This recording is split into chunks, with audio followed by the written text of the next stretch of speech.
¿Cómo estás, Eunice? Muy bien, buenas tardes. Gracias. Bueno, pues retomando la conversación que teníamos, Eunice, y lo que planteaste sobre las condiciones migratorias que está ofreciendo la administración Biden, quisiera retomarlo y compartirlo con la audiencia. Pues mira, efectivamente, como hablábamos al inicio de la semana, sigue siendo un tema, creo, muy importante y va a seguirlo siendo por mucho tiempo dentro de la agenda hasta que se resuelva el tema del título 42. Me parece que ese y el tema de la niñez migrante no acompañada, el tema más urgente de atender para ambos gobiernos, porque, como decíamos, ha aumentado el flujo migratorio hacia Estados Unidos a partir de abril. Durante enero tuvimos cerca de 74,000 detenidos en Estados Unidos por la patrulla fronteriza.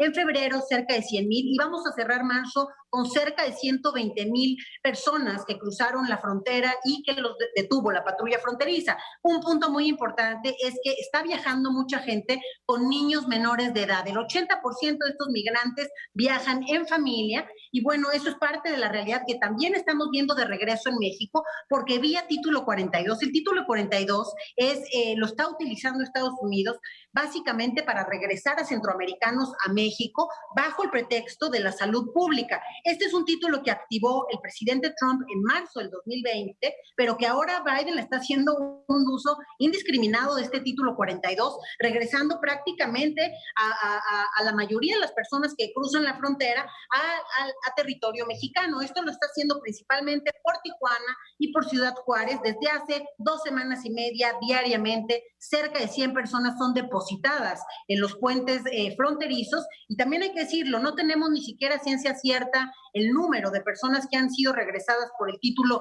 42, porque algunos los han dejado a horas no adecuadas en puentes que no son en donde está el Instituto Nacional de Migración y las autoridades migratorias de los estados, y eso complica mucho el saber cuánta gente ha regresado. Lo que sí vemos son los albergues llenos en el norte de nuestro país, los 18 albergues en Ciudad Juárez. Vemos a los gobiernos estatales y municipales también estar atendiendo el tema, y aquí creo que es fundamental que el DIF nacional se meta y lo atienda, porque afortunadamente el INAMI hizo algunas reformas, el año pasado se hicieron en la parte legislativa, reformas que hacen que por fin el INAMI no pueda tener a niños en detención. Sin embargo, alguien se tiene que hacer cargo, en este caso es el DIF, y lo mismo con las familias. Entonces es importante que se meta el DIF de lleno, digamos, en este trabajo.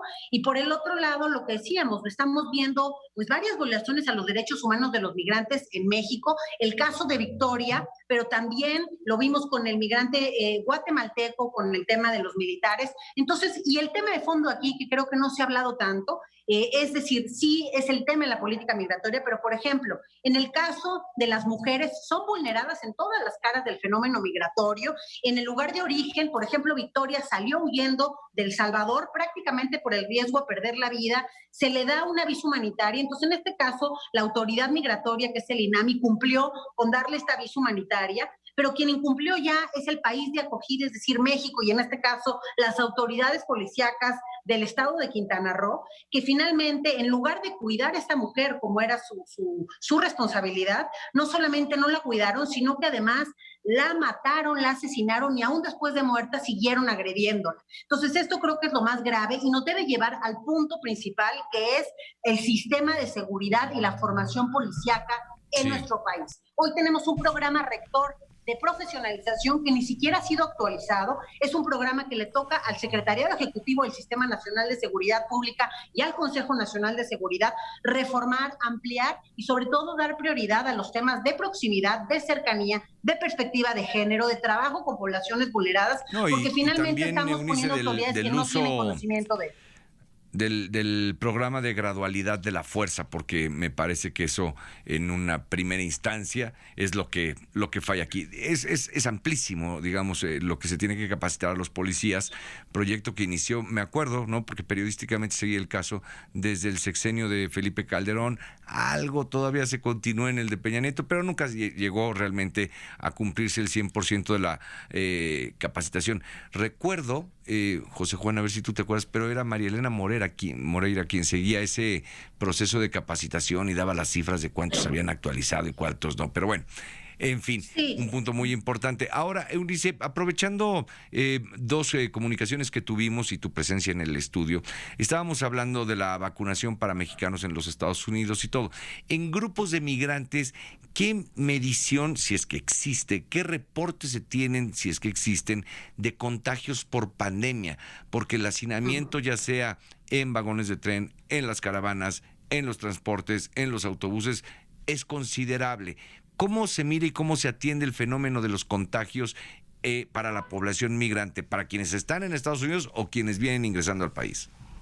Pues mira, ha habido varias cosas. Simplemente nada más para cerrar el otro tema, efectivamente en México la arbitrariedad y el uso excesivo de la fuerza, pues ha sucedido una y otra vez y por eso tenemos que ir a la raíz, porque también según datos del INEGI, el 98% de los policías justo dicen requerir más capacitación en estos temas de proximidad y hoy teniendo una Guardia Nacional también en la calle es importante que todos los miembros estén capacitados. No se trata solo de pintar patrullas de rosa o de hacer unidades de género, sino que todos tengan esa capacidad, por un lado. En el tema de los migrantes y la vacunación, muchas cosas se han hecho y se han hablado. En el caso de los centros de detención en Estados Unidos, al inicio de la pandemia no se estaban considerando dentro ni siquiera de la atención. Ahora con las vacunas ya empiezan a incluir a estos centros, ¿no? Ha ido lento el tema, pero ya empiezan a ser parte de la inclusión y también, según lo que dicen las autoridades estadounidenses, les hacen PCR antes de regresarlos a México, que eso me parece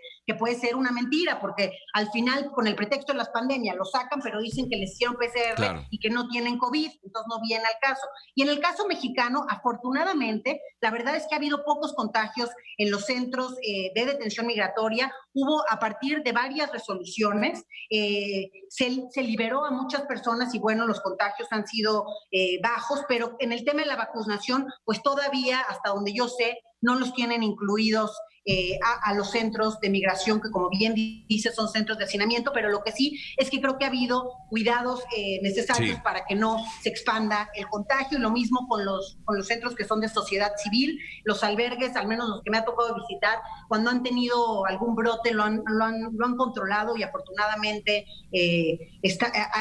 ha sido controlado el tema. Bien, pues Eunice, muchísimas gracias por esta participación, por esta doble participación en la semana. Gracias y siempre mi reconocimiento a tu trabajo. Muchas gracias a ti. Buenas tardes. Hasta luego. Gracias, muy buenas tardes.